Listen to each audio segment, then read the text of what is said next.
If there's one thing that Bungie's been getting right here recently, it's adept weapons. Truly, guys. We have been getting some banger adept weapons. From the Adept Warden's Law, the Astyanax Bow, Igneous Hammer returning. These are adept weapons that are very much worth the grind. And then we have a strand heavy grenade launcher called the Cataphract GL3. Now this is an adaptive frame heavy grenade launcher. It drops from Trials of Osiris. You get the adept version from Going Flawless. And a lot of people immediately ask the question, why would I go for this GL when you have GLs like Wendigo and Regnant? But to see how Cataphract actually manages to surpass both of those weapons, we're going to need to look at its perk pool. Starting in the left column, Cataphract rolls with Envious Assassin, Field Prep, Auto-Loading Holster, Demolitionist, Impulse Amplifier, Slick Draw, and Enlightened Action. Moving to the right column, we have Chain Reaction, Hatchling, Bait and Switch, Explosive Light, Cascade Point, Full Court, and finally Vorpal Weapon. First up, for PvE players, in that left column, we have a number of good perks. Things like Field Prep, Auto-Loading Holster. But the one that stands out the most is the perk Envious Assassin. Now this perk reads that defeating targets with other weapons before drawing this one transfers ammo to the magazine from reserves. Now this effect can overflow the magazine based on the number of targets defeated. With the launch of Season of the Witch, Envious Assassin actually received a buff that removed its cumbersome activation requirements. Currently, this perk is extremely forgiving to use and quickly ramps up to its maximum effect. Now the way Envious Assassin works on Cataphract is that for every kill you get with a different weapon, the magazine will overflow by 20%, which essentially means in just 8 kills. That's it. Cataphract's magazine will pretty much always be at 150%. Now to showcase how great this perk can get, after getting just the tiny amount of 8 kills, you whip it out and suddenly your entire reserve ammo is jam-packed into one mag, allowing you then to extensively blow thy load. And then moving over to Cataphract's right column, there are again a couple of great perks. You've got Explosive Light, you've got Vorpal Weapon, both of which offer some pretty good damage. And then a perk like Cascade Point, which really allows one to blow thy load of epic proportion by massively increasing your fire rates. By utilizing both Envious Assassin and Cascade Points, you can output lots of damage obscenely fast. Now hey, you may be saying, but that's been done before. And you're right, we've literally tested all these combinations on Wendigo seasons ago. But that's not what makes Cataphract unique. What makes it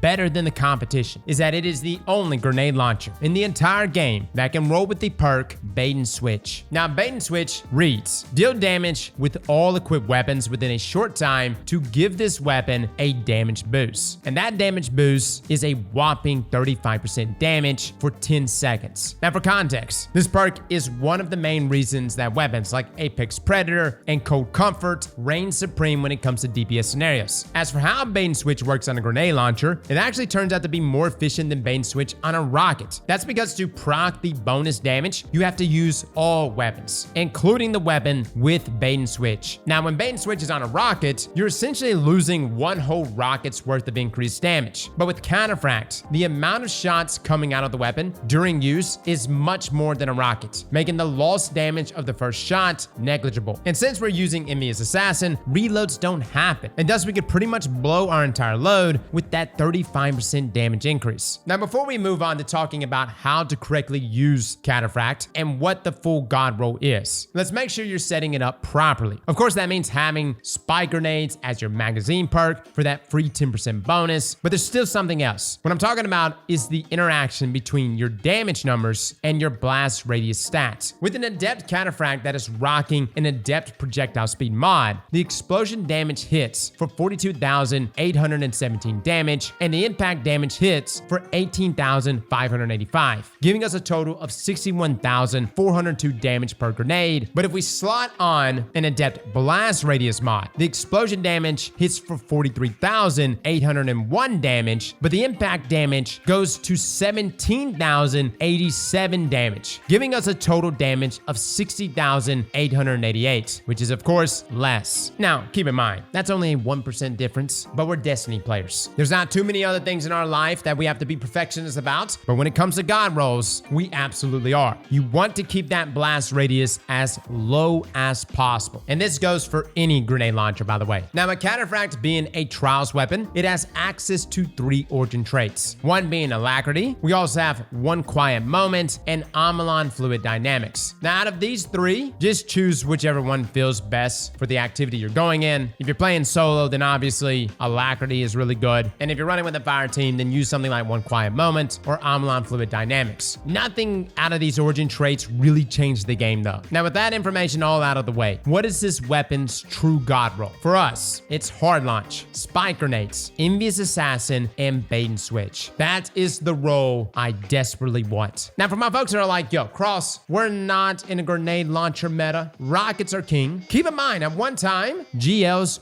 were the king. They were literally the PvE meta. Don't think it can't happen again. And with the right combinations and the right setups, you'll be surprised how good GLs can still pop off. Now, as far as our mod slots, as an Adept weapon, Cataphract has access to Adept Mods. Most notably, we have Adept Projectile Velocity, Adept Mag, and Adept Big One Spec. Now, out of the three here, we still think that Adept Big One Spec is the best way to go, as having extra damage against multiple combatant types is always a plus. The second option I would consider would be Adept Mag, because if you're using 2 or more reserves, you'll need some type of magazine extension to get all of your ammo in one mag. But you only really want to go for this when taking Cataphract into a DPS encounter. Outside of that, nothing you shoot would ever survive your entire reserves, making this mod a lot less impactful for general play. All in all, when you take the incredible damage output of Bait and Switch, combined with the nearly bottomless mag from Envious Assassin, then put that inside of a grenade launcher, you've got some high uptime with some disgusting damage, which makes Cataphract an S-tier option for activities, even Grandmaster Nightfalls, with champions, bosses, and really any high health enemy that you want to take care of quickly. And keep in mind, guys, it's Strand, and I don't know if you've seen it or not, but Strand Surge is pretty much always active. Now, before we get into the PvP side of things, how do you need to be using Cataphract if you're using a Bait and Switch and Envious Assassin role? Again, Cataphract works best as a weapon used to nuke those high priority targets. But to properly have that nuke on demand, you need to be mindful of a couple things. Number 1, your ammo count. And number 2, making sure Envious Assassin is proccing. Now, luckily, it's super easy, guys. Literally have an add clear exotic weapon to pair with it. You can roll in there with something like Graviton Lance or Sunshot, and before you know it, Envious Assassin is fully procced. And that's essentially how we use weapons inside of PvE to begin with. You're clearing with add clearing weapons, and then swapping to your heavy when you need to melt a high health target. Just keep in mind, guys, you can proc Envious Assassin with Cataphract with literally any other weapon kill. And you've got some great special options out there for clearing ads. For Barons, with a Horde, all of these things can combine so well with Cataphract. Outside of that, guys, it just comes down to proccing Bait and Switch, which considering most of us have used Cataclysmic with Bait and Switch, we've used rocket launchers with Bait and Switch, do a few shots off on an enemy with both of your other weapons, and then swap to your Bait and Switch weapon and go to town. The reason why the synergy here is so nice, at least on this particular role, is that you're already making use of your other weapons to overflow Cataphract, and in the process, proccing Bait and Switch. It's got beautiful synergy that's perfect here for a grenade launcher. Now, moving on over to PvP. I am still amazed most people don't know that grenade launchers are the go-to heavy weapons inside of PvP. Bungie has substantially buffed the lethality of grenade launchers in PvP to where this Wendigo right here with proximity nades, impulse amplifier, this is my go-to role pretty much at all times. And you can achieve the exact same thing with Cataphract. Now, chain reaction has always been the combination that I wanted for PvP. That chain reaction impulse amplifier role is disgusting. And again, what impulse amplifier does, guys, it turns your grenades into pretty much mini rockets. And if you combine that with that chain reaction role, then if you hit an enemy, get a kill on them, you'll proc that AoE damage to hit another target, which makes for easy cleanup. I wanted this role so bad for memory interdict, and I never got it. With Cataphract though, that dream is still a possibility. Now, for my folks that are demoralized about going for this grenade launcher, considering that it is only achievable through Trials, I will say Trials is a bit better. You don't have to go flawless to get this weapon. I know the Adept version is the better version, but just having this role that we just went over, whether it's the base version or the Adept version, it really doesn't matter. It's the role that really matters. Meaning if I had an Adept Cataphract, but it wasn't that God role, I'm not gonna keep it over that Envious Assassin Bait and Switch role, even if that role is the base version of Cataphract. Now, you can acquire this weapon as a random drop from completing Trials Pinnacle challenges, opening Ingrams, and simply just playing the game mode. Bungie has upped the drop rates of weapons post-game rewards, and getting to rank 10 with same 14 will unlock the ability to start earning these Cataphracts. And once you have a role, you can then focus Ingrams into those Cataphracts for a possible God roll. So in the past, yes, Trials was brutal, and I'm not saying that it's not brutal. It's sweaty, man, but it is substantially better on the loot side of things. And for my PvE players, I definitely recommend getting this one. Well, fellas and ladies, thank you all for coming and watching. And as always, Slap that like button like your mama told you right.